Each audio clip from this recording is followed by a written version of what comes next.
Hey everybody, Juan here again. Just dropped my son off at school. Thought I'd jump on and talk about the shows that I watched last night. I didn't have anything specific or anything, and my throat's a little sore. But if you haven't been watching the Orville, Big Bang Theory, or Sheldon, and you don't want to be spoiled or a little bit of spoilers, you could probably skip this video. But I'll start with the Orville, the longest. The last two episodes previous to today have been pretty heavy. I feel like the Orville does a really good job of mixing humor and more serious topics. And the last two before this one were dealt with the Kalons, Isaac's race of people, and how he betrayed the Orville, the ship, and his kind of crew, and how he had just started this relationship with one of the crew members, one of the humans, and he had to kind of traverse what he felt versus actual human feelings. So it was a little hard hitting, but it dealt with the genocide of the universe, and so it was and betrayal, things like that. But this yesterday's episode was a little softer, but it was still a little emotional hit because of the Kalons. The Krill has come to the table to join possibly the Union, but there's a prisoner who's escaped the Krill's hold, who they say has killed three different ships, which amounted to like 1,200 people or something like that, 1,200 Krill. And so it kind of dealt with prisoners of war and kind of how they'll go sometimes to the end of the earth to kind of get their revenge and to kind of do what they feel at that point was necessary after 20 years of torture. And so you deal with Oren, who was the prisoner, and Gordon, who was his friend who he saved, who Oren saved 20 years ago, and that's why he was in the prison camp. But it didn't really deal with any of the Kalon stuff. Isaac was just kind of a part of the crew again, which was kind of weird. Aside from the treaty, that was the only thing that was dealt with as when it came to the Kalons. But Isaac was a part of the crew like normal, which was a little weird. He was only mentioned one time, but it was still a little weird. But I enjoyed the episode. I don't want to give away the ending. Like I said, only small spoilers.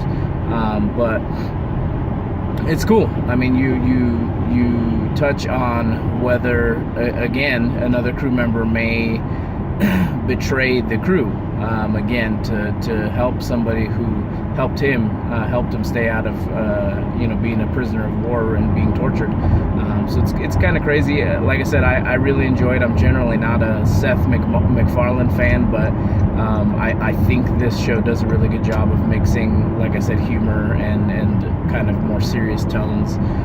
I definitely recommend going and watching it if you haven't, going back on some of the seasons. This season particularly has been pretty good. They hit on, I feel like it's a little bit slower paced this season, but they've hit on a few more interesting topics. But check it out if you haven't checked out the Orville. I think it'd be worth your watch.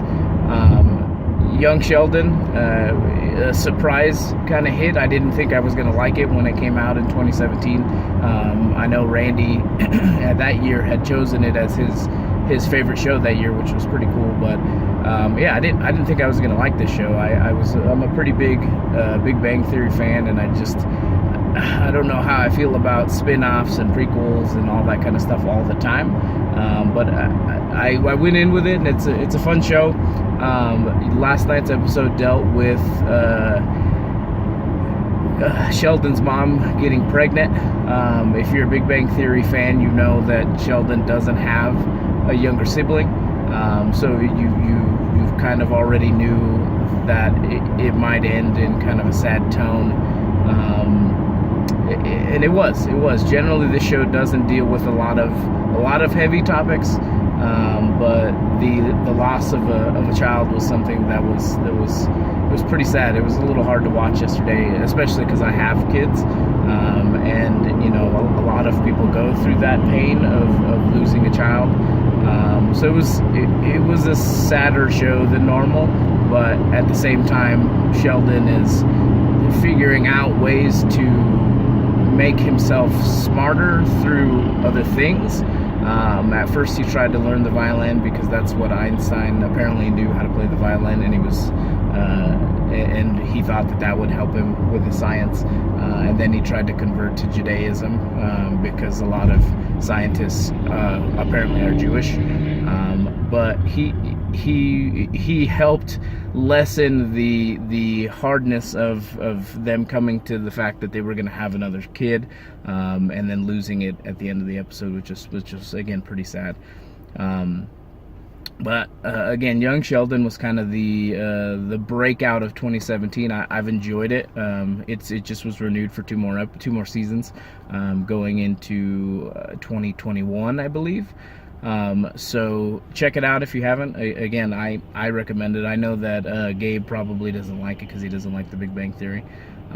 Speaking of The Big Bang Theory, the last night's episode was a little light.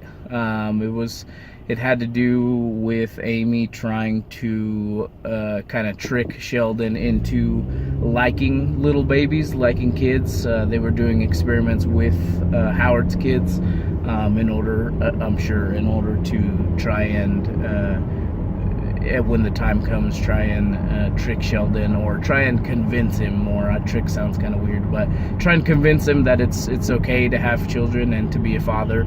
And it kind of seemed like he was already leaning towards that. I feel like he's already here. He knows he wants to have kids. Getting him to have sex with somebody was probably the biggest challenge. But it was a little bit of a lighter episode. Howard's wife and Penny were on a business trip, and their friendship was a little tested. Penny had felt like she was a little underappreciated, so it sounded like she was going to go take a job somewhere else, but of course that ended up being resolved. I'm pretty sad that this show's ending. I know, again, a lot of self-proclaimed nerds don't like the show, which is fine. It is what it is. But I love it. I mean, I've been watching since season 1, and it's pretty sad to see it go. Supposedly Raj is finally going to find a wife or a girlfriend, the love of his life, which should be pretty cool. But I definitely recommend all 3 of those shows. Check them out. Hopefully you like them. I love them. I'll only have The Big Bang Theory for this season, and that's it. And then we'll see kind of what goes on from there. But hopefully you guys will start sending in some ideas. If not, I'll just talk about what I watched and kind of what I've done in the day previous, and we'll kind of go from there. But Orville, Big Bang Theory, Sheldon, I recommend. Go check them out if you can, or if you want to. But we'll see what tomorrow or tonight brings, and we will see you guys tomorrow.